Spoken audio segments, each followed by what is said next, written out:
Hey everybody, talking a little bit more about non-surgical treatment for Hallux Limitus.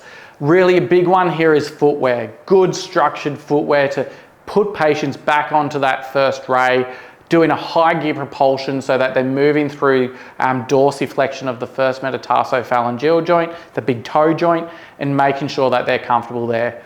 We also may find that orthoses or insoles will help control the motion and encourage that joint to be more functional and decrease pain.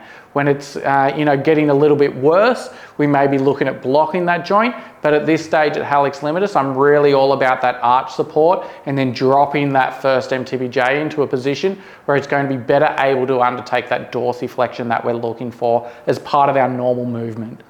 Now for patients that are getting pain, I have great success with Photobiomodulation Therapy or laser therapy, which is going to be decreasing the contracture of our plantar structures, decreasing the edema or swelling around the joint, and just generally decreasing the pain that patients are experiencing.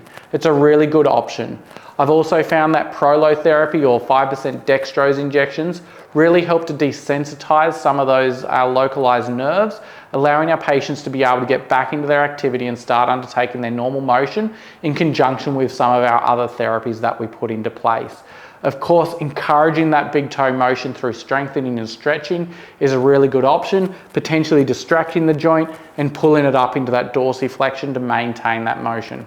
Now, of course, always have a bit of a look at your x-rays. If there is something entrapping that area and impinging, then it is something, an area where you're going to be able to say, okay, well, let's increase motion or potentially let's steer away from motion so we don't increase the progression. And all of that's going to be a very clinical assessment, but if you're unsure, of course, send through for the second opinion and we can have a bit of a look at that there. But of course, considering your pharmacological options as well, like your non-steroid anti-inflammatory drugs, is a really good idea if there is just an acute inflammation that's occurring. But for the moment, hit the subscribe button, check out some of our other videos, but I'll see you there and we'll chat soon.